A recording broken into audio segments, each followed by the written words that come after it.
Yo, what is up, everybody? Welcome to episode 4, Street Level Floppies, a show where we highlight creator-owned books and smaller publishers and imprint titles. I am your host, Andrew, and I am here with my buddies and friends and my co-hosts. To my left, I have Chris. Hey guys, what's up? Welcome back. Yeah, and to my right, I have Fred. How you doing? And as always, we're here to talk comics with everybody and remind you that we are proud members of the Nation of Nerds. Our goal is to entertain, educate, and introduce you to some new comic books that you might want to give a try. All right, guys, let's go ahead and jump right into some news. There's been a couple of big news stories today, or through the whole week, not just today, and most of it has to do with the movies. There was some casting for Doom Patrol, there was some casting for Swamp Thing, and for The Witcher, and then we also had the big Captain Marvel Entertainment Weekly picture reveal with all kinds of pictures from the movie and lots of little things to discuss and get excited for the movie. Is there one of those topics in particular that stands out to you, Fred, that you found interesting? I was kind of intrigued by the Captain Marvel, especially by seeing like the pictures of the scrolls. I thought I liked the costumes. I thought it was done well. I even like Brie Larson's costume as well. But I didn't see quite everybody that was casted in that movie that they have so far. Do you have anything on that? Yeah, I have. I mean, you also have Maria Rambeau was shown, who's we're theorizing will be Monica Rambeau's mother. So we'll get some Spectrum in the future, hopefully. We also saw who we think Jude Law is probably playing Mar-Vell. We saw Ronan. We saw Korath from Guardians of the Galaxy, so there's some cool stuff. Did you happen to see any of that, Chris? I did. The scroll looked cool, but I was mostly excited about the Captain Marvel costume. It looked really good. Mm-hmm. I mean, I enjoyed the previous screenshots with the green and blue, outfit. That I know some people didn't like as much. I like that one, but this one I really liked. That was a good looking picture. The scroll, like I said, they looked good as well. I did see that potential casting, and hopefully we do get, Spectrum and stuff like that later on. Yeah. I'll keep my fingers crossed. I don't think so. I think this is just, for the fans who know who she is, but we'll see. I don't know. I mean, it's set up. She supposedly is a single mom, and she has a daughter. Okay, so it's set in the 90s. So by the time we get back to the timeline where Infinity Wars is, this young daughter would probably be an adult and ready to take over as, another Captain Marvel or a Spectrum. And it would be Monica, hopefully. That's what I'm hoping. Yeah, that'd be really cool. And so, and then Mar-Vell looks really cool too. I think Jude Law is going to be really good in that spot as well. My whole thing is Marvel likes to do that sometimes. They like to throw, like when I remember watching Homecoming Spider-Man and they had Prowler in it, right? Like Miles' uncle, but I wasn't sure if that was going anywhere or not. But fingers crossed, It is. Fingers crossed. Yeah, fingers crossed. And then some of these other things. Doom Patrol, Crystal Reed was cast as Abby Arcane. Actually, no, I'm mixing those up. Crystal Reed was cast as Abby Arcane for Swamp Thing. And Timothy Dalton was cast as the Chief, Dr. Miles Calder, for Doom Patrol, the gentleman in the wheelchair. So you have two kind of well-known. I don't know if you know who Crystal Reed is. She was in Teen Wolf. She was recently in Gotham. She played Sophia Falcone. And she did a really good job of that in Gotham. So that's kind of cool. And then Henry Cavill, Superman, is playing the lead character in The Witcher for video game fans on Netflix. Yeah, I saw that one.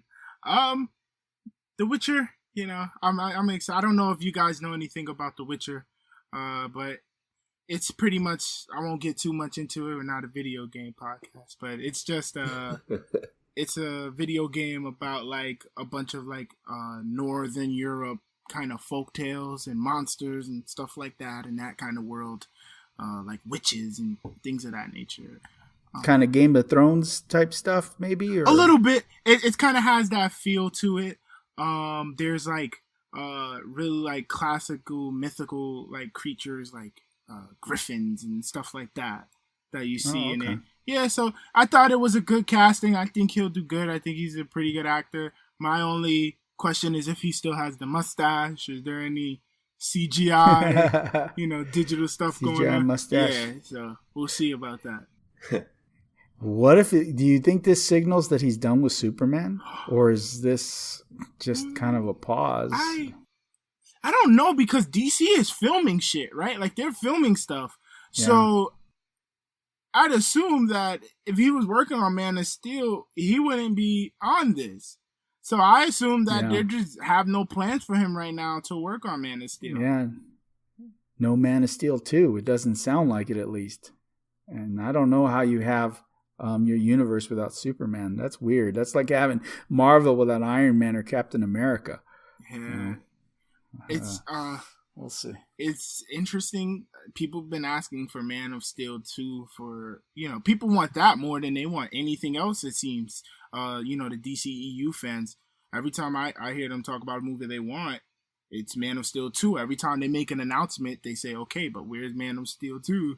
So I don't know, what's going on with that. That's weird. I'm under the impression that they're going to reboot this whole thing, but that's a conversation for another time. Yeah. And what about you, Fred? Did you see anything in those other castings, like you're interested in Swamp Thing or Doom Patrol, or did you play Witcher? No, I saw another Doom Patrol one. Was Brendan Fraser being like the Robot Man?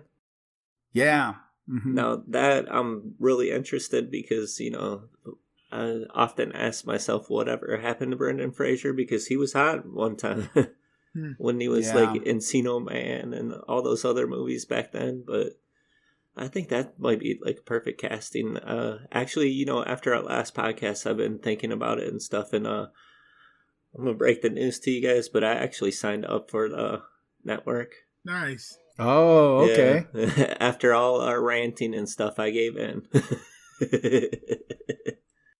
I probably will too. Listen, me too, man. Me too. It's what we have to do, okay? Yeah. But we have to complain about it a little bit, or we wouldn't be true comic book fans, Right. I guess. It's part of what we do. We complain and we consume. Yes. Yes. Very cool. Yeah, now, all right. Go ahead. There were screenshots, or were those official set pictures from Doom Patrol, or were those kind of unofficial? Oh, pictures? Yeah, those were official. Those were that they actually show the robot, they show the mask. Yeah. And then they show, I don't know all the characters' names, but they show the one that's all wrapped up like a mummy. So those were all official shots. Yes, those are all official shots of stuff they've been filming. That looks cool. That looked better quality, I must say, than Titans.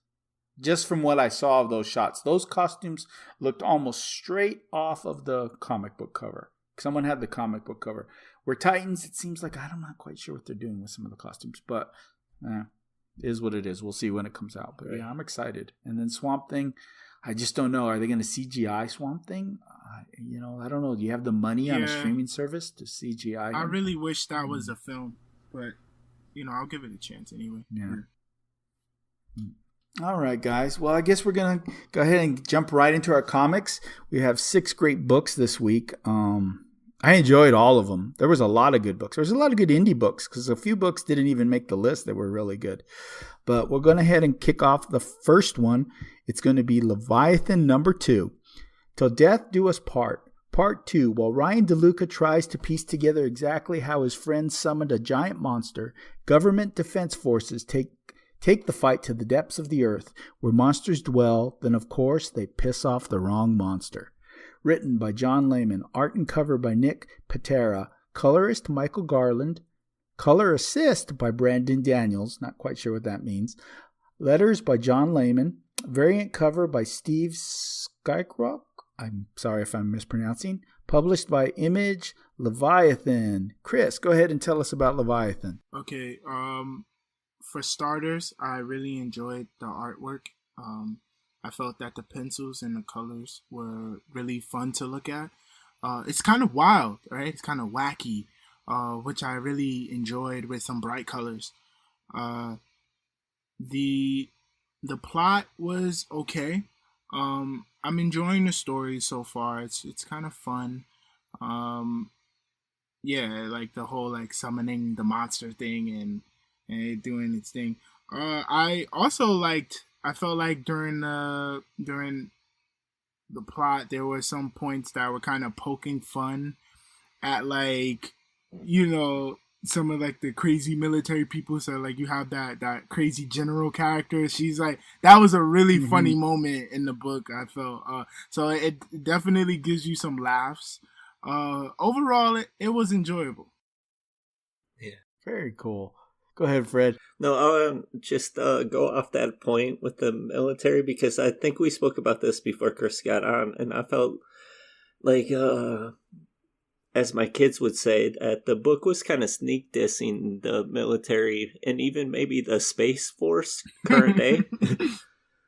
So that's the feel I got from it, just like going after like the dinosaurs and stuff. I thought that was done really well. But when the dinosaurs were introduced, it was kind of cool to me because it felt like, to me reading it, felt like Jumanji style meets like Land Before Time, because you see like Sarah and Ducky running down the way. But yeah, I like that. I totally like the art too. I thought it was tremendously fun. And there was like some panels that were like done really well, especially as the kid's name like Ryan, his apartment, like just looking like if you did like looked at the panels like a Where's Waldo book and you saw like portraits of certain wrestlers like in the 80s and different things. Like I think he had like a little picture of like a My Little Buddy and stuff. It was totally like geared towards like 80s, 90s toys and stuff. But I enjoyed it. I thought it was decent. It was a pretty decent book. Yeah, the book to me was a lot of fun. The art just is crazy. It's a crazy art, and it fits the fact it makes the story work. 'Cause the story's a little crazy in its own way. It's kind of like homage to, I think Godzilla and things like that. The main monster, because we don't know what he is, and then you have dinosaurs overtaking the city, and the government making poor choices to just go kill all the monsters instead of trying to reason with the monsters, the very Godzilla stuff. And then, all the detail, the color, the way it's drawn, it's just kind of wacky. It's a comic book. They're not trying to make you believe this is real. At any point in this whole comic book, they're like, you're in a crazy comic book story, embrace it and just go with the silly. And by going with the silly, I had a really good time reading this book. I liked the first one. And I like this one as well. Yeah, that's a good point. That's definitely right. Like a central theme of Godzilla is you see like a scientist telling the government exactly what not to do, and then they do it anyway and make everything worse. Yeah. So it's kind of like poking fun at like the higher ups who maybe are not, very thoughtful with some of their choices. And it was really fun, like you said. It's not trying to make you believe any of this is true. It's just fun with some bright colors and some great artwork. It's a little bit like it's by no means childish, right? It does have some adult humor. Like the part in the beginning in the hospital where the doctor's kind of telling everybody the same thing, even though he just kind of heard the doctor say that to someone else, he's telling it to him too. So there's some like adult humor in it too. Yeah, the interaction with our main character and the priest. There's some little adult little jabs in that one too. Yeah, there's there's some adult humor for sure, definitely. Red, do you have anything else to add to that one? I'll just add like the final panel there with his girlfriend and stuff. Like I think I'm not gonna spoil it, but just seeing that part kind of has me intrigued to want to see what happens maybe in issue 3, and that says a lot, especially coming from issue 1. I think out of all of us, I did not like the book. I thought the art was tremendous at that time too, but the story didn't catch me. But with the filler and kind of stretching the story out, I'm kind of becoming invested in the story. Definitely. Yeah, I want to see it. I think it's a short run, only a 5 comic run. So they're pushing everything out there fast. That was my complaint, that I kind of felt like a lot happened in this book.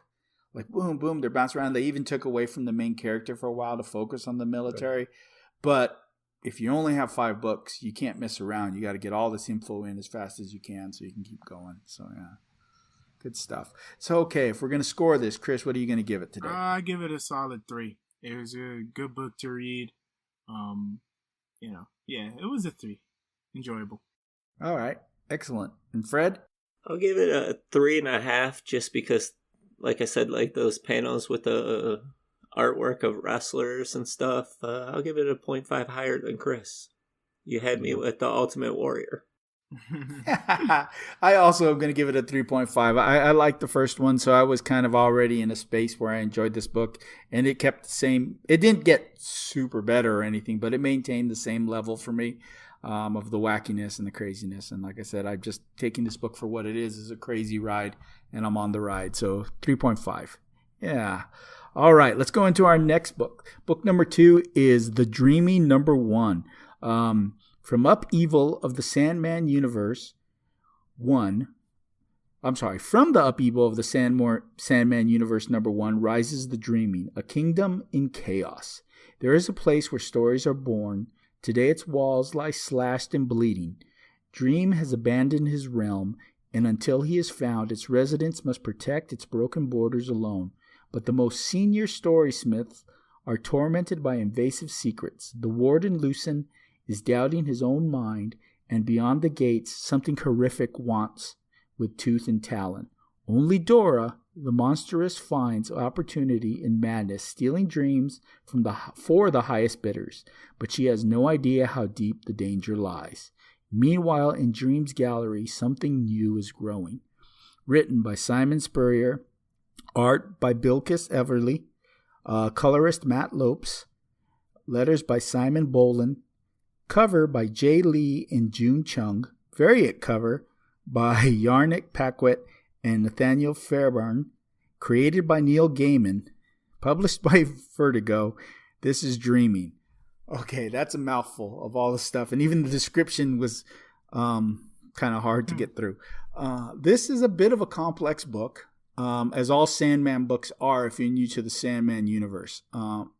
You had to really have read that first Sandman Universe book that came out a couple of weeks ago. I think it was 3 weeks maybe. It really set the stage. There's an intro story for this that really gives us an idea who Dora is and explains her motivation and what's going on, because this book jumps right into it. So I would say that's a bit of a knock, because it didn't really make it clear to people that they needed to read that Sandman Universe book first before they jumped onto this number 1.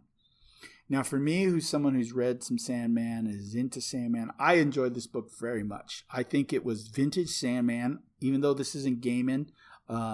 Spurrier did an excellent job of capturing Gaiman's voice and staying within that fantastical world that the Sandman universe is. So I enjoyed it a lot. The book was beautifully done. It was a good-looking book.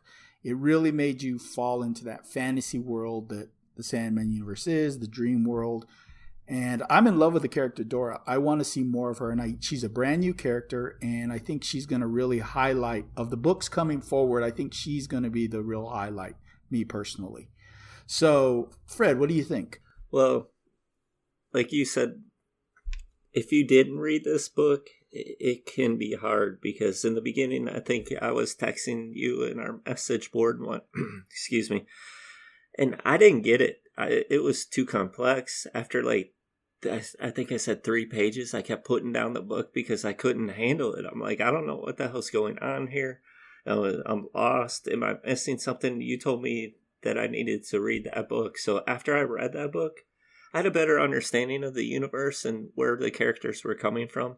And I actually had a little bit more appreciation for it other than the art. I felt like after reading that and understanding the characters, I felt like this book was extremely executed well. I mean, this, like, just with the narrative and like the visuals, I felt like the colors in this book was refreshing. The art was beautiful. There's a lot of characters that I'm really interested in now because of, reading that. Otherwise, I would be just lost if I didn't read that, because, this is my first time into the Sandman universe. This is my first step, and we jumped all in. So, Yeah.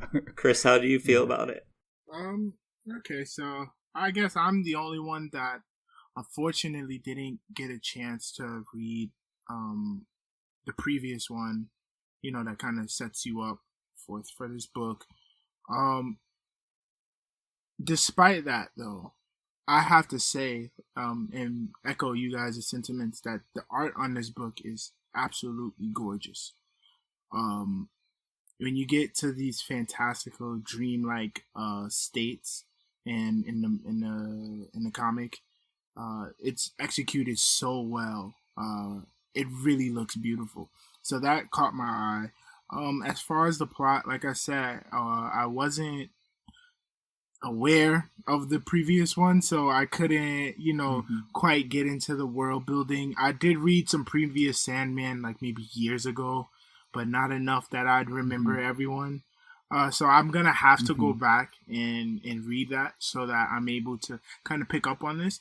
But just as going into it, if you're just going into it, like I said, the art is enjoyable, and also there's a story to be told there. Even though I don't have all of the necessary information, to know who everyone is, I still get a sense of the plot. You get a sense that Dora is doing something that she's not supposed to be doing. You get a sense that there are people who are tasked with keeping things in order. And I really enjoyed, some of the dialogue and the writing was presented really well, and I felt like it really captured like just the way some of the characters looked. Like I'm like, oh yeah, that's definitely how someone like that would talk. So on that end, I felt like that's I guess a plus for their world building. This is really honest world building that makes sense. I feel that really fits. It isn't just wild to be wild. I feel like there's really a world here, a living world. And I'm really excited to learn more about it. So I'm gonna go back and read and really delve into this because I want to return to this book.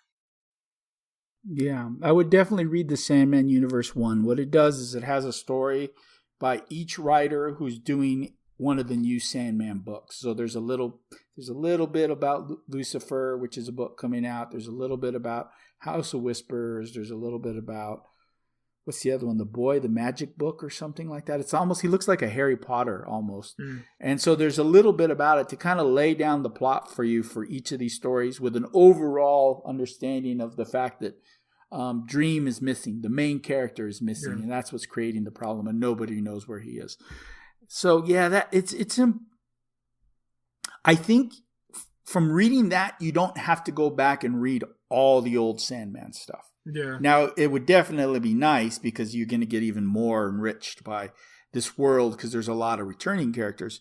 But like I said, Dora's a new character. And I really liked her a lot, and I feel like I can just get into her without not having, the other stuff. And why her motivation was exposed a little better in that last book. And so this one, like I said, why is she doing the crazy stuff she's doing? But I'm in love with the character. I like the idea of this person who's bucking the system to do things what's best for her. And she has some kind of conflict with our main character of the whole universe. And I want to see where it goes. And yeah, beautiful looking book. I described it when Fred was like, I don't know what's going on with this book. I'm like, you got to think Alice in Wonderland. You have to think like Wizard of Oz. And I don't mean movies. I mean books, like really dig deep. And we're not talking about the first book. We're talking about maybe the fourth book. And you have to kind of have a little understanding of the universe. But it's a real fantasy, this whole thing. It's a dream. Everything's about dreams in essence. So I liked it a lot. Fred, anything else to add? Did you say that Spurrier wrote this? Yes. I'm just curious, like, how he's going to, like, bring this whole world together, because this is totally new to me, but I'm definitely really interested, and I'm going to continue reading it.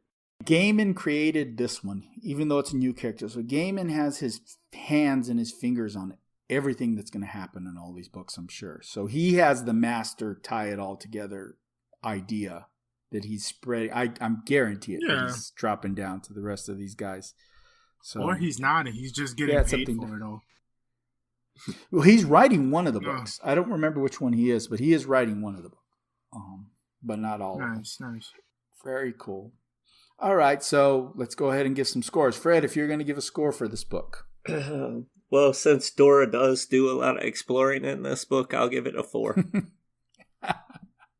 Very cool. And stealing Chris, you didn't like that? Yeah. And has a exploration with a demon. It was so clever. That it one went caught over me my off head. guard.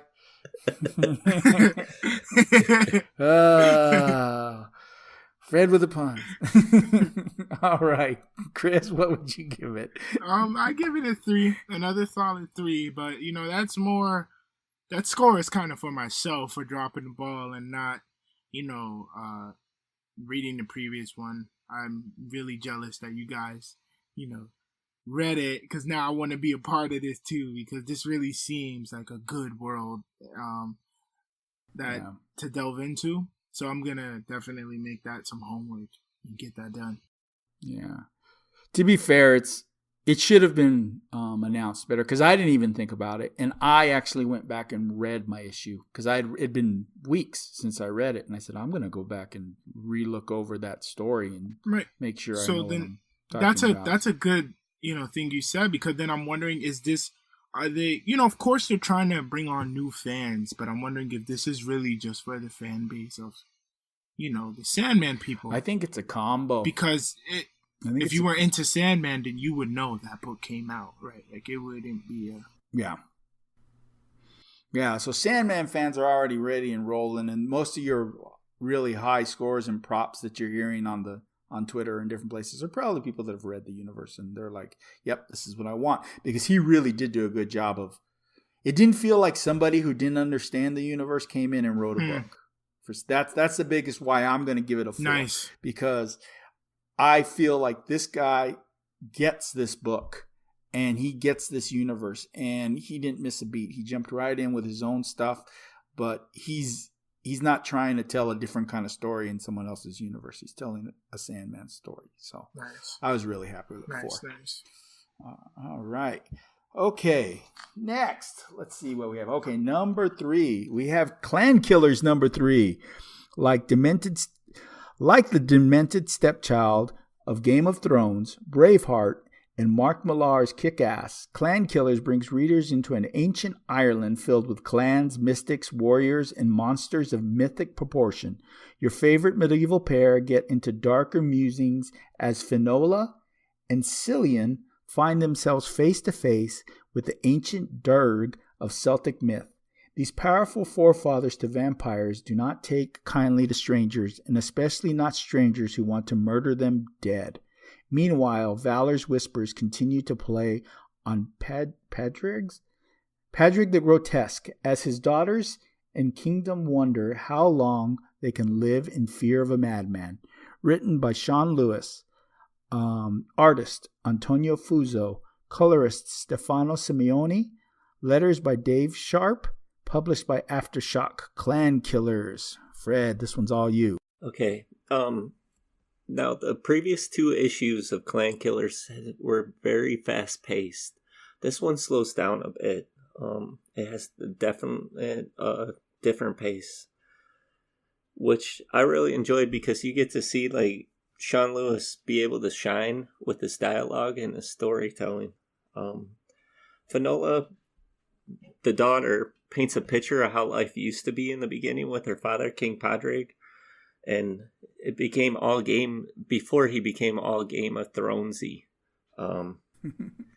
which if you've been reading the previous 2 issues, this is a change of pace, because in the first issue, I believe, or the second issue, Finola was made out to be basically like a villain. Villain. I really enjoy this book. I like the Irish mythology. I like the sisters. One is, who is it? Killian, Finola, and is the other one Reagan? I think that's right. that's her Reagan. name is like, so like we get to see like Lewis delves into storytelling of these three sisters, tells a little bit of story about them, and which is good, because now in the previous two, it's so fast paced, there's heads rolling everywhere, literally. Yeah. And, I enjoy this book a lot. Maybe I could be partial because I'm 50% Irish. I don't know, but I enjoy it, man. I really like this book. What do you think about it, Chris? I too enjoyed it. I'm one of my favorite ways to learn about a culture is through its mythology. I don't know, ever since a kid, I've just always loved like lore and mythology and things like that. So I'm definitely familiar with, things like the Dullahan, which is a character in the book, or the Headless Horseman. People are more familiar with Headless Horseman than its actual name, the Dullahan. So that was really interesting and nice to see in the book for sure. Outside of that, like you said, it has a lot of like, moments, I would say. It has a lot of moments that just make you like, there's a moment between the father and the daughter, like in the woods, when he goes after her, and I'm like, whoa, okay, what am I getting into? So that was nice. It does have like a Game of Thronesy type feel off that, and I'm always for that. A big fan of the books, at least. And yeah, so I enjoyed this book too. Yeah, definitely. Yeah, to me, I thought of the king as like almost getting to the Mad King in Lord of the Rings. He's not quite there, but he's on his way. He's been in essence possessed, and he's being led around by this. Was it Morgan? Was that her name? The woman that cursed him. Heck. That Philona is looking for, the witch. I believe so. I can't remember the name right now. I think it's Morgan. It might even be Morgan Le Fay, but I may be wrong. That was really cool. I like that this girl, she's kind of got that Arya Stark thing where she's out there doing her own thing. She's not scared to get in the mix, fight, where her sisters are a little more on the princessy side, let's just say. Right. And that's why they stay and they kind of play by the rules. But yeah, it was a great book. I binged. I read all three. I hadn't read it before, and it was a fast read. I read all three relatively quickly. The art is very kinetic and fast. That was something too. I'm not sure if I enjoy it or not. I'm still in the middle with that part of it, but the dialogue and the story itself is something I liked a lot. So definitely enjoyed. Fred? Yeah, I mean, like, when you were mentioning like the madness of the king, like it was cool because you get the moments in this book to see like a different side of him. Like he actually shed tears. They showed his life in the beginning, which was different, so we got to feel like almost like all different personalities of this guy. Like that was a good part. And I also like that, it wasn't just like a family issue in this book. Like you got the Irish people questioning his leadership, which was a different spin all into itself. And just at the end, like with the banshees and stuff, it makes me wonder what's happening next. What's gonna go down next? I'm really excited about that. Yeah, I like it. Vampires, banshees, all kinds of things. Headless Horseman. It's really cool. Yeah. Chris, anything to add? Yeah, I really, because I'm enjoying the world building. I'm enjoying, like, you have the kind of the real, political side to it, like you said, with the people questioning the king and stuff like that. But you also have kind of this fantasy, on the other side. And I always love when those two things converge. This is, I think, going to be good going forward. I'm excited. Excellent. So, Fred, do you know, is this an ongoing series or is this a short series? I'm not quite sure offhand right now, but with most Aftershock books, they at least go 5 to 6 issues, I believe. So, I mean, I hope it continues. And just to like mention something about the art, though, I think you and I spoke about this, but it does like it might not be like the greatest art, but I think like he goes with the feel of just drawing things to make it look like mythology books, like you would pick up at the library, like old school, how it was drawn back there. But maybe that's just my point of view, but I think that's what he's going for, because I've seen Fuso's work on other things like Black Hammer covers and stuff, and I know that this guy can draw. Interesting. Very interesting. So what score would you give it, Fred? I would give it a 4. 4? I liked it quite a bit. Big fan of it. Yeah, you're the one that turned me on to it. You've been reading it for a while. We've been talking about it. Almost made the list when the second one came out. But yeah, cool. Chris, what would you go with? I'd go with a 3.5. I really enjoyed it, and I'm gonna keep reading it till it ends. Yeah, I'd go with a 4 as well. I really enjoyed this book. I'm glad I discovered it. It's something that I kind of put off. I kept telling him, yeah, I picked it up. I put it down. I picked it up. I put it down. I told him I think they still have all the first 2 copies at my comic book shop. And I was lucky. I went and they had all 3 and I grabbed them right then and there. So I got lucky to actually have them because I prefer that to have the actual copy whenever I can. So, but yeah, 3.5. I'm sorry, a 4. I enjoyed it very much. Yeah. Very cool. All right, let's move on to the next book. The War Bears, number 1. From the Booker Prize winning award author of The Handmaid's Tale comes this historical fictional graphic novel tracing the golden age of comic books. Arsenette, a fictional Nazi fighting superheroine, is created at the peak of World War II by comic book creator Al Zurakowski, who dreams of making it big in the early world of comics publishing. A story that follows the early days of comics in Toronto, a brutal war that greatly strains Al personally and professionally, and how the rise of post-war American comics puts an end to his dreams. International and New York Times best-selling novelist Margaret Atwood and acclaimed artist Ken Stacy collaborate for one of the most highly anticipated comic books and literary events. As I said, written by Margaret Atwood, art and cover by Ken Stacy, digital art technician Josie Christensen, designer Sarah Terry, published by Dark Horse. War Bears. I believe you had Chris, you had War Bears, right? Yeah, I'm going to start by saying that this was really refreshing to read this week. This was one of my favorite books this week. Not just because I have a soft spot in my heart for like Golden Age comics, but because this was a lot of different things. It's kind of a history book, talking about like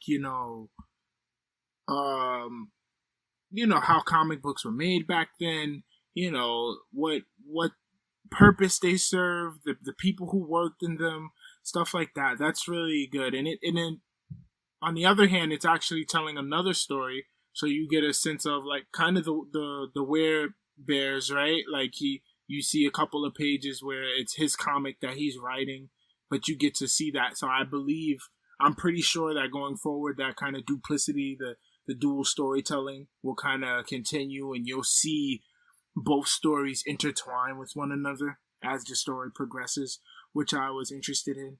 And also, it had some great characters and great dialogue and great writing.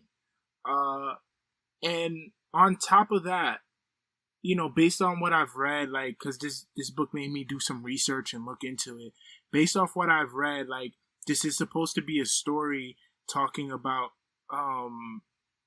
the disillusionment of this kid, of the comic book industry, and like kind of teach the reader how comic book changed pre-World War II and post-World War II, and how the industry changed a lot post-World War II, and it no longer was what the kid wanted to be a part of. At least that's kind of what she says in her interview. So this is not like spoiler stuff. Mm-hmm. As far as the first issue goes. Overall, it was just great in what it tried to do. And I really, really enjoyed reading it. Very good. Fred? I liked how Alan was portrayed. Like he was a likable underdog, someone to root for in the beginning of the book.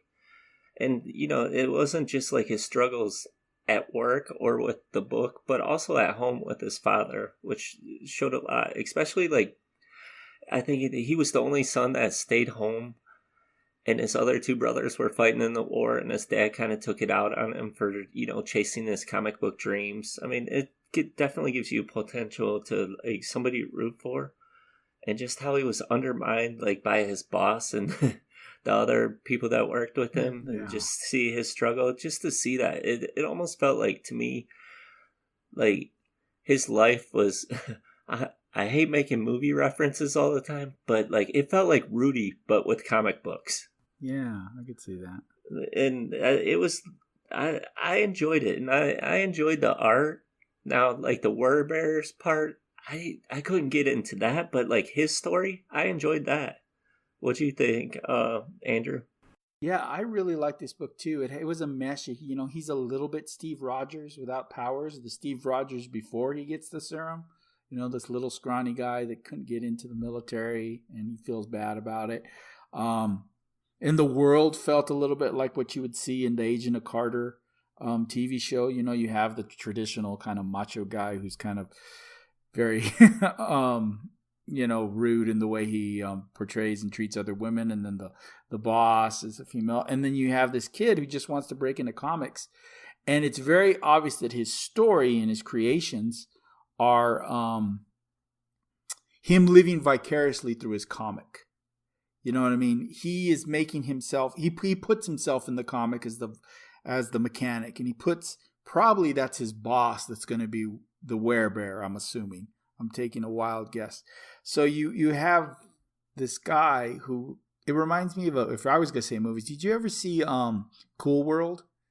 Where yes. the guy is drawing his comics. At some point, the character he's drawing in his real life are going to come out, and they're going to explode in something. That's what I think, at least. So I really liked it, and I think the art style gave me a feel of old style comics as well. So that was something else I liked. Pretty neat comic. Chris? Yeah, I guess this is gonna be fun. It was refreshing because it was something different. I haven't read too many comic books about making comic books. So that was really fun.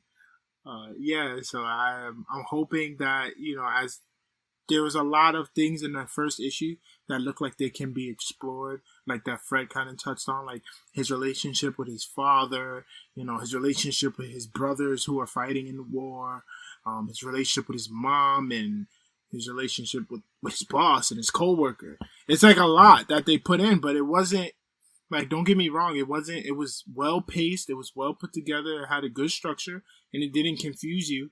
And so these are all plot points that I'm looking to see be explored later on and further in future issues. Fred? I mean, I can't say that it wasn't like my favorite book of the week, but I mean, because we had so many good books, but I still enjoyed this book, and I look forward to, picking up the next issue. I definitely didn't know what War Bears was about. I thought when we chose the books, I was thinking bears with guns and things like that, but we got a whole different story, so it was a great surprise, actually. Yeah, I'm with you. I thought it was going to be more like that little bit we got of the War Bear. I thought the whole book was going to be like that. I didn't know we were going to get this other story of the comic book writer, and as Chris said, yeah, it was very different, and I liked that. It was a nice mix-up of what we've been getting lately. We've been having a lot of horror, and of course we always have plenty of superheroes. So it was something different, something exciting and interesting, and I'm definitely going to read it again. So, Chris, what would you give it score-wise? I'll give it a 4. Excellent. Yeah. And Fred? I'll give it a 3. 3. Well, I'm right in the middle. I'm going to give it a 3.5. I did like it a lot. I didn't feel it quite was the level of some of the other books I've given a 4 today. That was just me. But yeah, very good book. And I'm looking forward to seeing the next issue for sure. All right, let's see. Our next book. A lot of hype for this book. The next book is Border Town #1. When a crack in the border between worlds releases an army of monsters from Mexican folklore, the residents of Devil Forks, Arizona blame the ensuing weirdness the shared nightmares, the outwardly random radio transmissions, the mysterious goat mutations on god-dang illegals. With racial tensions supernaturally charged, it's up to the new kid in town, Frank Dominguez, and a motley crew of high school misfits to discover what is really going on in this town torn between worlds. Written by Eric Esquivel, art and cover by Ramon Villalobos, colorist Tamra Bonvillain, letters by Deron Bennett, variant cover by Jorge Jimenez, published by Vertigo, Border Town. Okay. Little insight on our show. We kind of do a little draft and we pick books. And I was picking last. And I was picking last because I was hoping not to get Border Town. And don't misunderstand that to think that I didn't want to do Border Town, because I've been talking about Border Town forever with these guys. But I feel a little pressure to talk about Border Town. This story really hit me in a personal way. A little of my background. I live in Tucson, Arizona. I went to high school in a border Arizona town named Douglas, Arizona, one high school town right on the border. So this really felt like a lot of my life. There was a lot of little references and a lot of little things that I could relate to instantly. I didn't have to think about them very long. I instantly understood the reference. I instantly connected to a lot of these references. So the book hit me in a personal way. And for that reason alone, I love this book. But looking past all of that, I really want people to realize this is a great book. There's an interesting supernatural story. It brings a bit of realism of what really does happen along the border, the mixing of cultures. I love the folklore. I love that it's a little bit wacky. That's part of Villalobos' art style. He brings a cartoonistic look to his characters that makes it fun to go along with what could be a little bit of a scarier book if it was drawn maybe a different way. This book just blew me away, and I'm kind of overwhelmed with all the stuff, so I'm going to pass it on to Fred. Well, I'm going to tell you right now, this is my pick of the week. It's the best book I read all week, hands down. And the reason why I say that is just because even though I may not be Mexican, but I am 50% Irish, so I guess I could fit in with Francisco. Yeah. But we're not going to go there. The thing that I do fit in with is like the story and how real it is to real life, that what people go through to this day. Especially like there's things in here with like political things that people might be triggered by, might be turned off by, may per se with the rednecks in the beginning, but it's real. This is how people are. This is how people face things each and every day.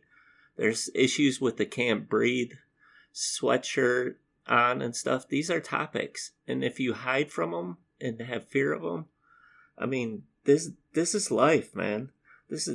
I'm glad that these things are put in the book. I'm seriously excited. I also like the story. The story was great. It's told well. I mean, it was so good. Like everything about it. I read it like 3 times. No other book I read more than this book. I read this book 3 times. I enjoyed it that much. The art, like you said, is great. It complements the story so well. It helps go through it. And you had me, I mean, just at the beginning, when you give me luchador masks, skateboards, and chupacabras, I'm down. Let's roll. Yeah. What do you think, Chris? Okay, so you mentioned this in the solicit, but who published this? It's Vertigo. I'm sorry. Vertigo, and that's like an imprint of DC. That's an imprint right? of DC. Mm-hmm. Right. So shout out to them for being brave enough to publish this book. This book is incredibly important right now because, I try not to get too political, and I won't. But there are some injustices being done to a lot of people that no way you look at it is right. I don't care what side of the political spectrum you're on. There are just certain things that are right and certain things that are wrong. And I'm really glad that this book is pointing things out about the way that people's mentalities are. There's a lot of symbolism in this book. It talks a lot about people's fears, and how people are driven off fears into action, which I think is very important right now.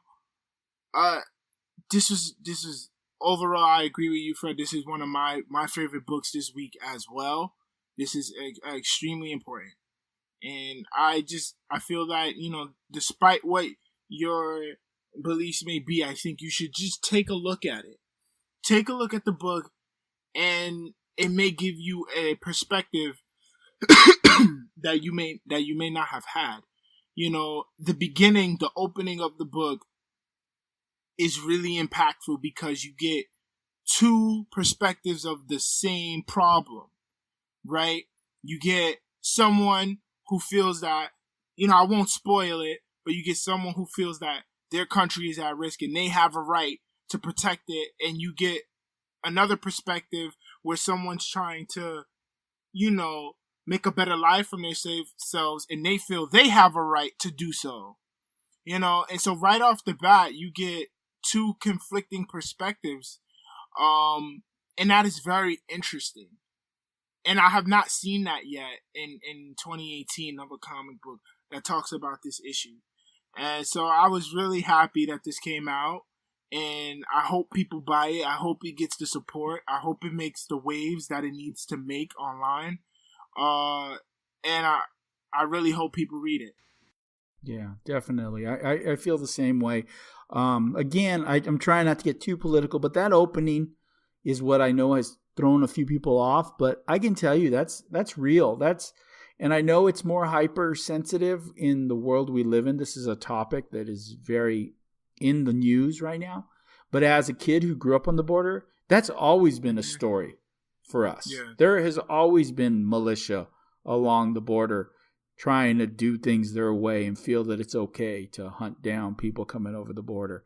So it's very natural to me. I don't see this as poking at somebody. I see this as you're presenting what life on the border is. Mm-hmm. And I don't know all of our writers' background, but I do know he lived in Tucson for a while. He wrote for the newspaper here in town, and he wrote for a couple other small publications. So I'm assuming that a lot of his background will have some similarities to mine. And so he's writing from a place of experience, which is what we want from our authors and why we need these diverse voices. We talked about Vida Ayala last week. She's giving a different, diverse voice that we don't have in comics. The same thing with Eric Esquivel. He's giving us another voice and showing us a different story. And again, it's a great story. I mean, everyone who's read it will tell you the story is great. And they're hooked for the next one. You have monsters and you have, these interesting group of kids, very Stranger Things. It's Stranger Things in many ways. So embrace this interesting, different perspective of a story that you may actually connect to very well. That's what I'm hoping people will do. Fred? Yeah, I mean, it's definitely very connecting. The story, like the dialogue throughout the whole book, whether it's with like the students with each other, whether it's Francisco and his mom and her boyfriend, it's all like, man, you feel like you're there. You almost feel like you know these people. It's so well written. Like this book, dude, I mean, man, there's nothing in this book that I didn't not like. And I mean, I can say that. I am not offended for people in the beginning portrayed a certain way because of a certain color they are. I mean, okay, I'll just out myself right now. I'm the white guy on this podcast. I'm not offended. If you are, maybe you should look in the mirror more. I don't know. You know what I'm saying? Like this book, to me, this is real. We need more books like this. Yeah. We need more books with like diversity, with all different things. Like, I mean, everybody needs a voice. So then everybody can connect and understand each other more. And this book, I feel like, does it. But it even like just the chupacabras and stuff. I mean, I've heard the legends and stuff with that, like with like friends and things, and they would always talk about it. Like if we take the trash out at night, they'd be like, "Hey man, make sure the chupacabra doesn't get you homes." Like I'm like, I'm like, what are you talking about? He's a Rottweiler. But I mean, I didn't understand it, but the older I got and stuff, and I understood and looked at the mythology and legends. But enough about like that stuff. What sets apart like this book, like to me, like we read the books on PDFs for the most part. I got the book in my hands, and the art and the colors pop so much. Dude, this is so great. This is seriously, I can't say enough about this book. I mean, I gotta change my pants after this this book. That's how much I love it. Yeah, definitely. Yeah, one other thing I'd add that I thought of when you're saying, and the kids are realistic. It doesn't feel like an adult writing kids dialogue, so they feel like teenagers. Some of the things they talk about and the way they interact with each other feels pretty natural to me, which is kind of hard to do for an adult sometimes. Yeah, especially the one part where the one girl, he says, one of the kids is a Nazi, and she tells him, Francisco, that he's a Nazi, and he's like, oh, she thinks that he may be one, and finds out that he tells her that he's also 50% Mexican and Irish. And she corrects him and says, don't make yourself seem like a centaur, that you're 50% this and 50% that. She was like, you're also American. And that's what people that's the true lesson of this book right there. That was powerful right there. I mean, if you don't get that and you're just angered at the beginning, you don't get the true meaning of this book. Exactly. Like you guys said last week, we kind of touched on this. You need diverse storytellers to get different stories. If you get upset because a certain person of a certain background got given a comic book, then you don't have a respect for true storytelling like you pretend to. If you really love storytelling, you're going to want to hear different types of stories. The only way to hear different types of stories is different types of writers. And like Fred said, that line, that was my favorite line. There's no such thing as being half this or half that. You are just what you are, and we're all American. When it comes down to it, we all, provide a piece of American culture. American culture is a lot of things. It isn't just one thing. That's the beauty of it all. I really enjoy this. I'm so glad, stories are coming out like this. And what can I say? Again, shout out to DC for publishing this and making waves. Also, just to get away from that, could you say again, you read on the solicit, who did the variant cover? Oh, it was Jorge Jimenez.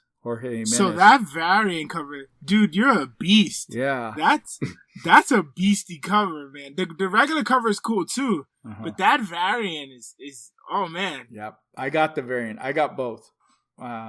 Without a doubt. When I saw the pictures come out of that variant, I go, oh, I have to get that. But then I also had to get the original, it being, it's the first copy of this book. Yeah.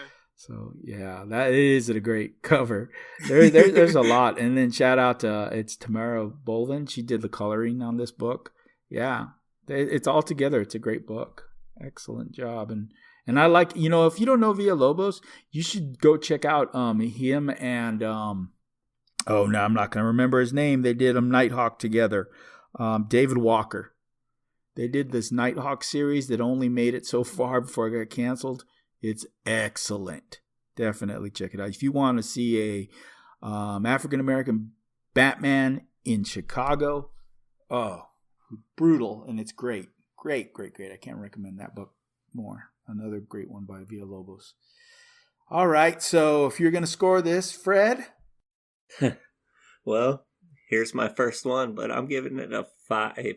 Fred with a big 5. Chris? This is a 5. Oh my God. I got to keep the record perfect here and give it a 5 as well. So we're going to go with 5 5s. This is the first time the show we've all agreed on a book to give it all the 5s. Yeah. Wow. Please support this book. Go out. I've heard that stores ran out of this book. Order it. Order it from Midtown. Order it. I'll see if you guys can order it from here in town because it's Tucson. Yeah. My comic stores have tons of them. Local boy does well. So they have tons of copies. They're really pushing it. But yeah, try to get a hold of this book. And like Fred said, try to get the real book because it's worth it. It's worth having this one. Definitely. Midtown has a really gigantic warehouse down in Long Island where I know they've got it in stock. Yeah. So you could definitely order it. Just order it. I do that sometimes. There's certain vault books that don't quite always make it down here to Tucson that I go through Midtown, and they're great, and they pack it. Your book's not going to get damaged. That thing comes in a tank to my house. So definitely recommend. All right, now we're on to our last book, Bully Wars, number 1. Rufus, the biggest bully in Rottenville since kindergarten, suddenly goes from bully to bullied. On the first day of high school, he's forced to make a shaky pact with his favorite geeks, Spencer and his twin sibling besties, Edith and Ernie, Together they have to find a way to survive the Hunger Games-like contest simply known as Bully Wars, where the winner will rule the school.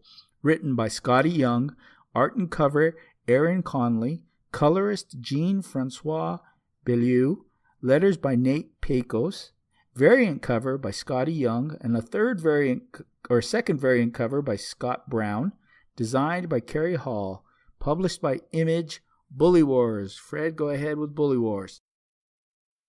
Okay, so now I wasn't sure what I was getting into with this book. I mean, it looked cartoonish, but when I opened up the book, it was so bright in the colors, and it almost felt like I was watching like Ed, and Eddie on Cartoon Network. Yes.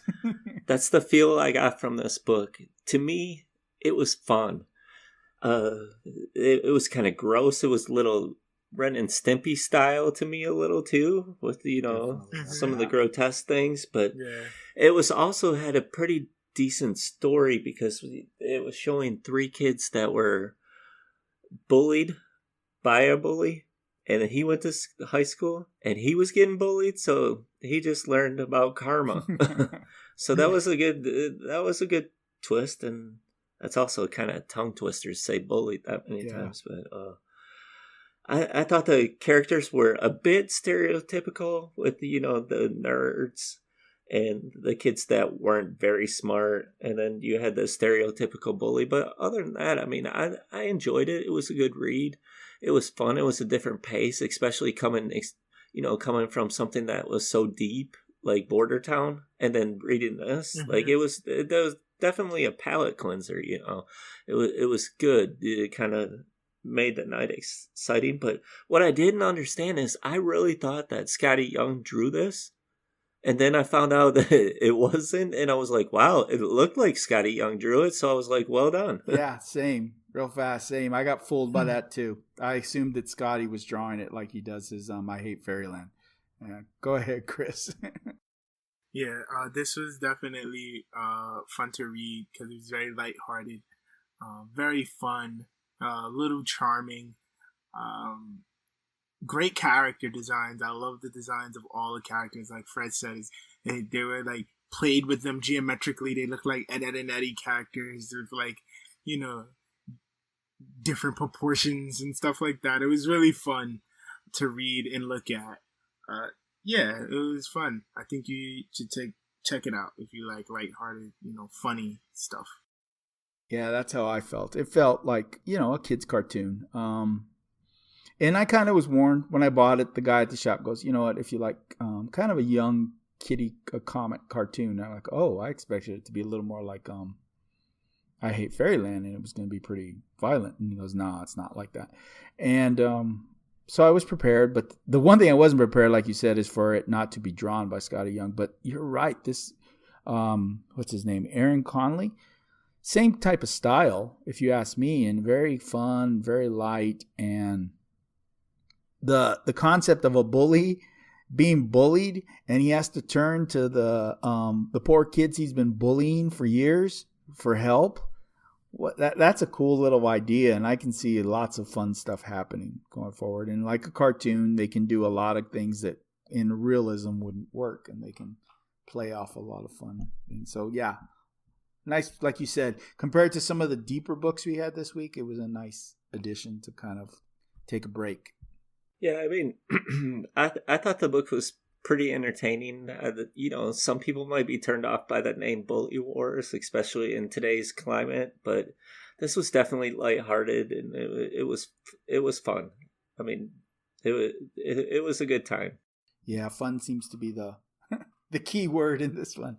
Yeah. Yeah. So, if we're going to give scores to this, Chris, what would you give Bully Wars? I'd give it a 3. It was good. Excellent. And Fred? I'll give it a 4. Wow, high score. I would give it a 3 too. Maybe because I was hoping for a little more of it being a little bit more adult than what it was. But yeah, I liked it a lot. I'll definitely come check out a second one. Good book. Yeah. And Skottie Young does a good job of writing it, even though he didn't draw it. I was hoping he didn't draw it. And we're going to go ahead and segue into Skottie Young as our artist spotlight of the week. We picked him partially because we want to also spotlight an artist, and I was looking at him from also the artist point of view. We've spotlighted a bunch of writers, so I wanted to look at some guys that are also. So this is somebody who's done both art and writing recently. He gained the majority of his fame drawing for Marvel and some independent stuff. He worked on a Wizard of Oz series that has won many awards, and that's where he got his claim to fame, and then he moved on and did a lot of work for Marvel. So, Chris, do you have anything to say about Skottie Young? I haven't read any of the Wizard of Oz stuff. The latest thing I've read from him is the Deadpool. Yes. So he's the new writer on Deadpool, and he has some big shoes to fill because the previous run was phenomenal. But I think he's done a great job so far. I'm really enjoying this run. It's funny. It's really good. And also his art style. I also, thought that, he drew that one because he has kind of that weird, childlike, whimsical art style that's really recognizable. So he's a great artist. I know him from Deadpool, but I know his list goes way beyond that. So excellent. And Fred? Well, I have that Skottie Young was born April 3rd, 1978, and then I found out some things, like he moved from Tennessee to Chicago in 2000 and began working for Marvel Comics. Some of his early work that include illustrating the Spider-Man Legend of the Spider-Clan miniseries as part of the Marvel, is it Mangaverse? Yeah, I remember that. He did that, and as well as he did the Human Torch and the New X-Men for, I think he also wrote that issue. I'm not quite sure. I thought that's what it said. It also, Young illustrated a couple of things like New Warriors, the miniseries. I think that was released in 2005. I know he draws like a lot of variant covers, like Cable and Deadpool, things like that. Like you mentioned, the Wizard of Oz books that he did. What else did he do? Rocket Raccoon? He did a Rocket Raccoon that came out before the first Guardians movie, which is a perfect character for him. He really wanted to do Deadpool. He's wanted to do Deadpool for years, but somebody else was already on it. He said it was the perfect book for him to write. So this was kind of like his book. He really wanted Deadpool. So he's definitely going to put it. And those variants are called baby hero variants. That's the actual term for him. And he's done a lot. Anytime there's a major book, he does a variant. Like the Fantastic Four book that just came out, there was a variant for that. Yep. Anything major that Marvel puts out, I guarantee you there'll be something for that first X-Men from that thing coming out. He'll probably do something for Spider-Verse. Or that's what's it called, Spider-Gideon. He's going to do something for all those. Whenever there's a major book, there's a Skottie Young variant. Yeah.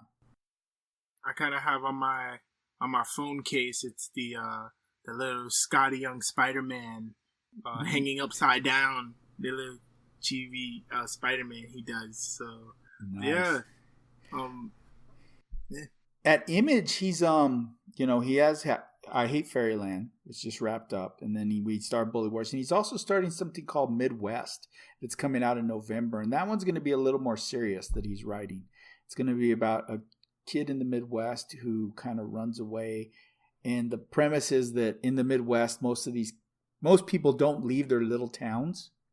He's going to leave his little town and actually explore, which is something that's different from most people in that part of the world, and the adventures he has on this quest. So that's a book to watch for that's coming out soon.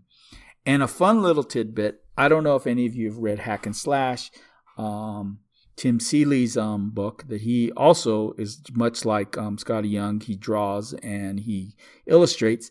Skottie Young makes a cameo. There is one issue where they go to a Comic Con, and Skottie Young's in it, Kirkman's in it, and someone else in it, but I can't remember.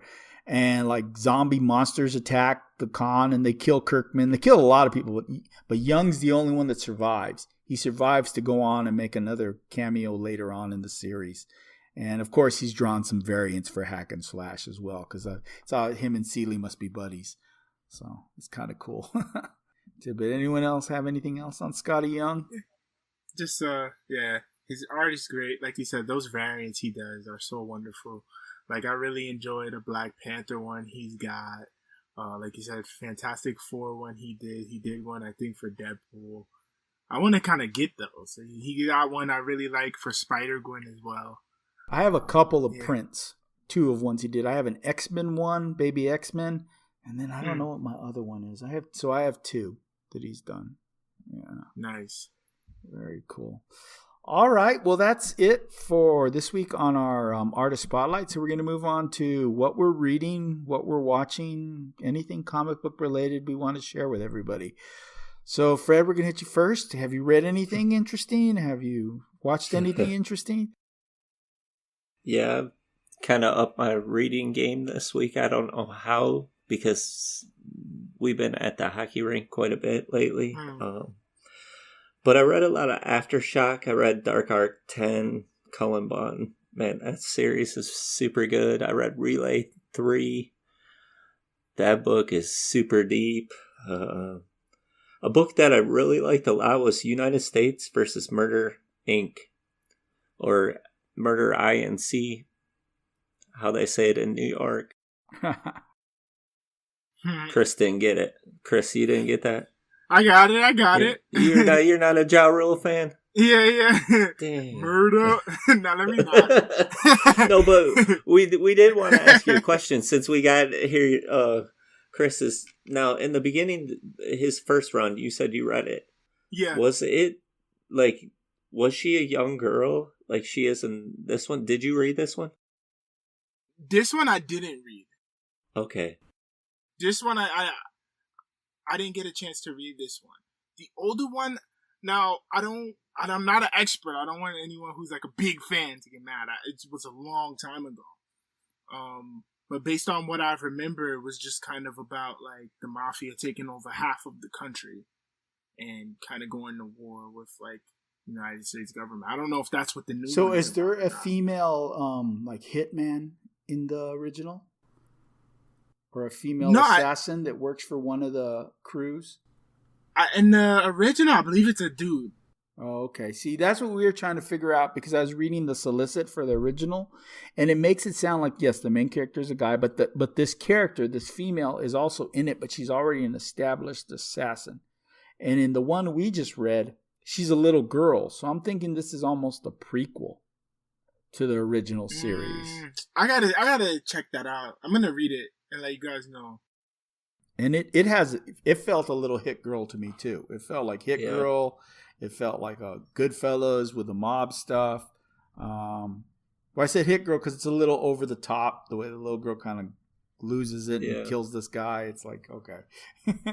Yeah, I definitely would say it's like Hit Girl meets like Professional because she's learning how to do hits. in the beginning, so it's all new. I liked it, but I mean, they had me with the mafia part.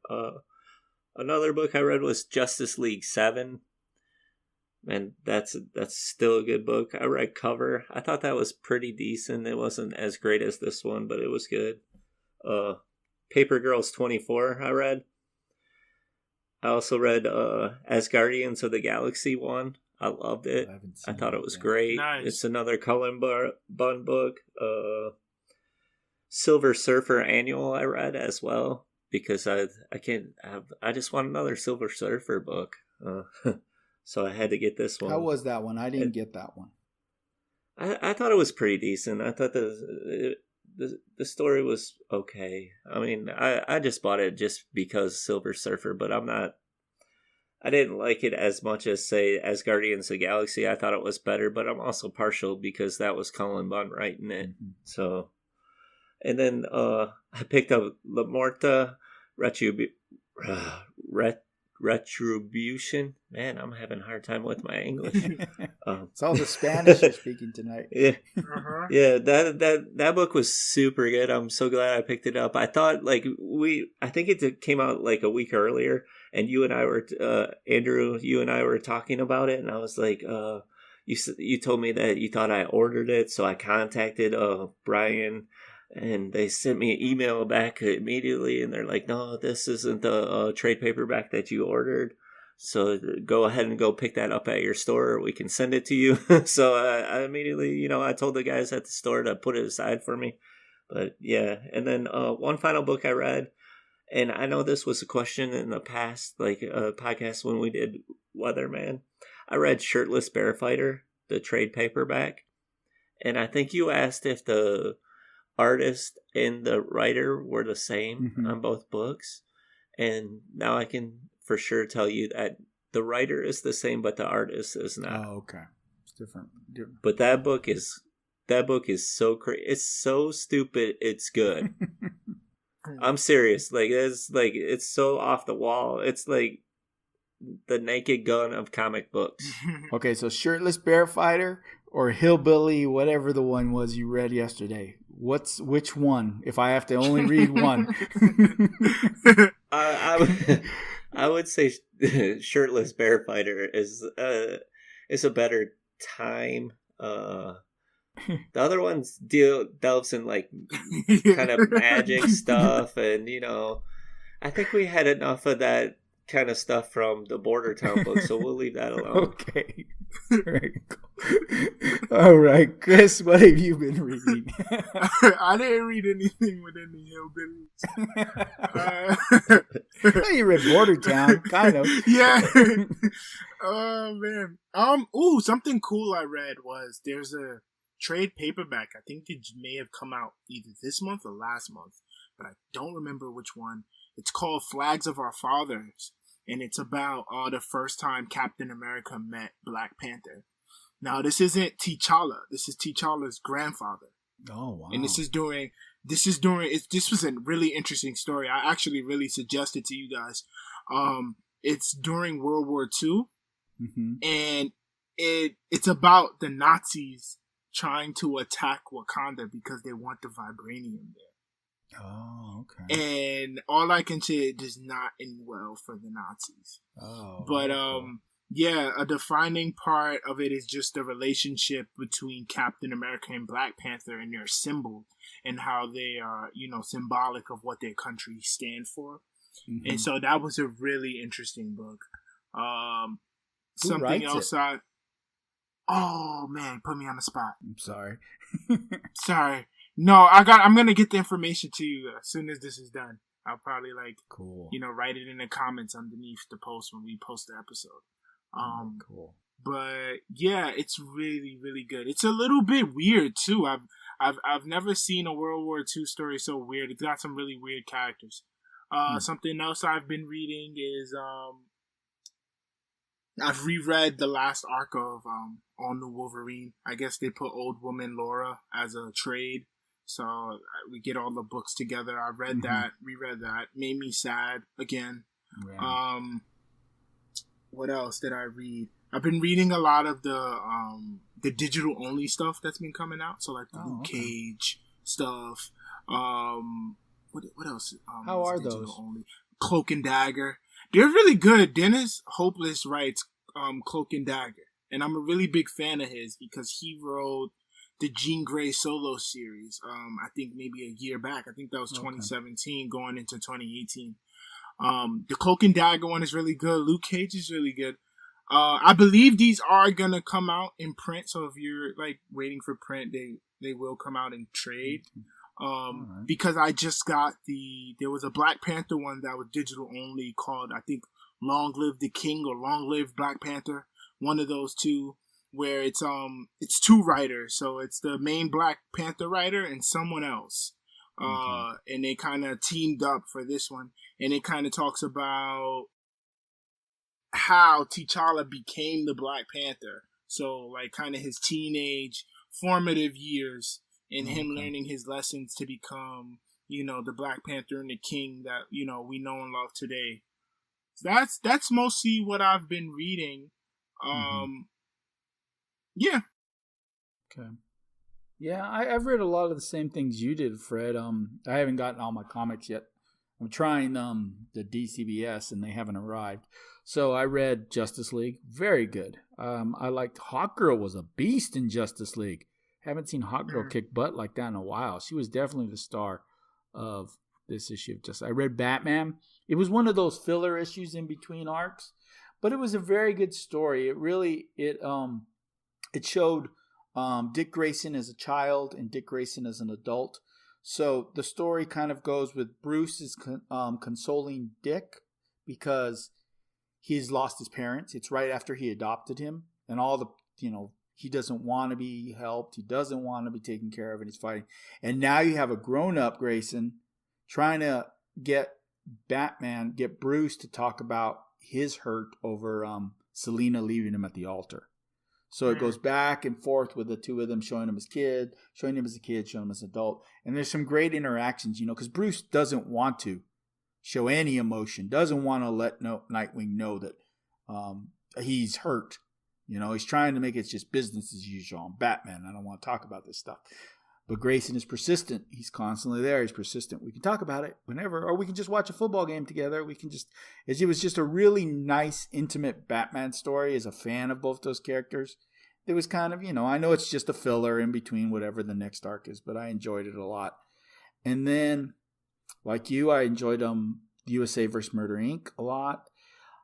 Cover, I liked parts, and I'm still in the middle with it. It reminded me a little bit of Alias, and not exactly like Jessica Jones, the character, but the way it was drawn, a lot of pictures on faces, the watercolor style, very much from my age, and I think there's some potential there. And 2 books about people who write comics. We get the one in War Bears, and now we get this guy's a comic book writer, and he's got a spy who wants to, for some reason, use him for something. So it has potential.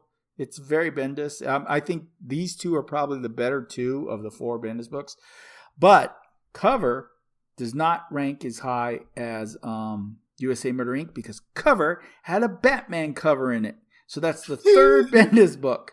So Murder Inc. versus the USA had no Batman cover. It had a giant-ass ad for Superman. But it was an ad. It wasn't just a cover, like special art in there. Yeah. So 3 out of 4 have had Batman covers in them. So. He's not even writing Batman, dude. You know what? I found out he is. You know what he's writing a Batman story for? He is writing a Batman story for those giant comic books in Walmart. Tom King is writing a Superman story, and Bendis is writing a Batman story. And I found out because I want to get the King Superman. I'm hearing good things about it. And then someone made a joke. You guys flipped because you have Bendis writing Batman in his book. And I had no idea. No one's really talking about that. But Bendis is writing a Batman story for those giant. Okay, so I take that back. Yeah, I just found out. And it's not like they're promoting it. But I just There's not a single Walmart in New York City, actually. Yeah, but like Vertigo, Borderlands didn't have a Villalobos Batman cover in the back, So A little cheating there with that. We just like making fun of the fact that Bendis is riding a little Batman coattails. Anything else, Fred? No, I didn't draw a Batman cover either, so... no. Why not? You could at least draw a Tom King Batman cover. Have you seen Tom King? Yeah. Oh, man. When he defaces people's comics. Yeah. All right. I'll never ask him to sign one of my stuff. I was showing you guys those pictures of Charlie Soule, man. He just wrote little X's all over my X-Men book, and I looked up and I was like, wow, you just really did that, didn't you? So, what else have I been? Oh, Spider-Man came out today on PlayStation 4. So did you start playing this it is yet? done record. Yeah, I played it last night. You know, like a responsible adult, I stayed up until around 2 or 3 a.m. knowing I had to wake up in the morning. That's a great game because this is the first time that like you play a Spider-Man game and you really get to like know Peter. So like in the middle of a fight, like Aunt May will call you to see if like your dinner reservation is still on, and he's like in the middle of fighting like Kingpin, and he's like, yeah, we're still on, you know, and I'll call you later, you know, stuff like that. So that was really good. Been watching some movies with the wife as usual. You know, we watched Homecoming. It was her first time watching Homecoming. You know, she really enjoyed that. Yeah. Anyone start Iron Fist? Did anyone start watching it yet? I haven't either. I was going to start last night and I was just too tired. I may watch some tonight. Fred, did you start Iron Fist? No, I haven't. What are you hearing about it? That it's better, but that doesn't mean much because the last one wasn't very good. So, but that it's better than the first series was, first season was. Maybe we'll talk about it on next week's show a little bit. Yeah, if I get a chance to watch a few. I actually have to watch a couple more Luke Cage before I watch it. I didn't quite finish the Luke Cage. Oh, you haven't finished Luke Cage? No, I liked it, but then things happened and I got busy and podcasting and other things, and my daughter's watching different things and I don't want to make her change the channel. I just let her watch what she's watching. But yeah, I need to sit down and watch that so I can jump onto. I think I have 2 episodes left of Cage. Yeah, very cool. I do like it though, Diamondback. Yeah. That's a good show. Not Diamondback. What's his name? No, it's not Diamondback. What's the name of the? Oh, what's the Jamaican guy's name? What is his name? It's not Diamondback, is it? No. Nah, it's Damn, I can't remember. I can't either. Bushmaster. It's Bushmaster. Bushmaster, yes. Yeah. I knew it was a snake, but I couldn't remember what snake it was. Yeah, Bushmaster. Very cool. All right. Does anyone else have anything to add, or we'll go ahead and call it a night? Nope. All right. Well, once again, thanks for listening. My name is Andrew. You can find me at Real Comics, REELCOMICS. You can find our podcast at Street Level Floppy, STREETLVLFLOPPY. You can find our show on iTunes, Stitcher, Google Play, YouTube, wherever. Please leave a review, subscribe, so you can find us all the time. Chris, where can they find you? Yeah, you can find me on Twitter as well at panels_hoodies. There's a blog there if you're interested in some of my own personal opinions. Like Andrew said, please, if you're returning, this is episode 4. If you're returning, please leave a review. Let us know what you think of the show. Ways that, we can improve. Maybe there's a book or something, an indie book that, that's on your radar that we haven't talked about that you are interested in. Hit us up on Twitter. Tell us about it. Yeah, please. We welcome it.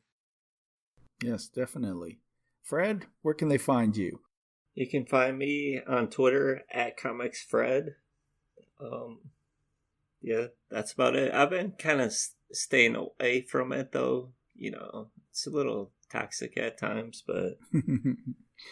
Well, if they hit you direct, everything will be okay. Yes, because I always go on and I check and see if I have to, maybe retweet or answer somebody. I always check it, but I kind of, I'm spending a lot of time at the hockey rink lately, so I don't find much time on my phone as much, but yeah, that's about it. Yeah, any shout outs that you have, Fred? You were mentioning a couple of Professor Frenzy show and yes, I mean, we've gotten a lot of positive feedback, and we do kind of listen. I do listen to a lot of podcasts, and like A Gal Walks Into a Comic Book Shop is a good podcast if you want to change the pace, something different. The First Issue Club, that crew is pretty funny. Yeah, they're a funny crew. I listened to their show. Very funny.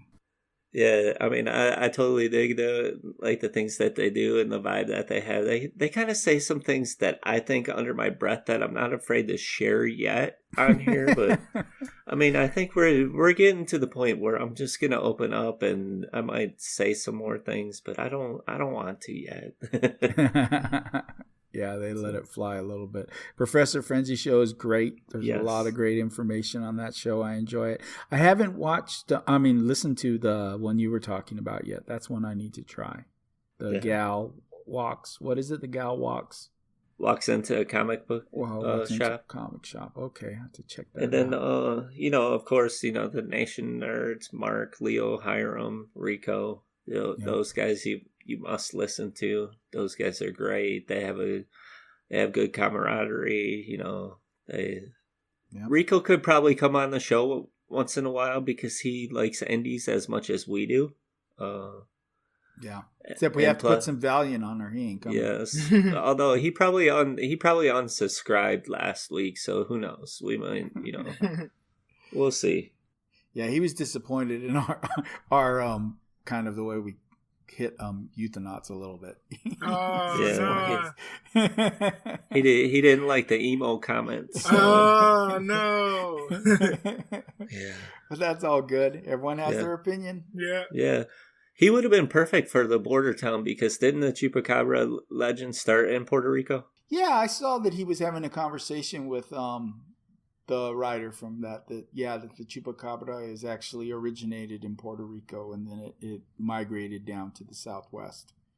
Yeah, that's pretty interesting. Isn't Euthanautes the one that I said I was going to give a 1?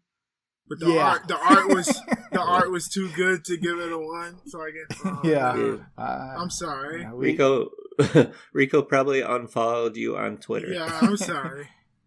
We were rough on that book, but hey, we're being honest. Yeah. I mean, not every book's for everyone, so we all have different tastes. Mm-hmm. Exactly. All right, guys. Well, we'll go ahead and call it a night, and we'll catch you guys next week. Fred? Yeah, just like the streets we call our home. Show some love for the creator. We out.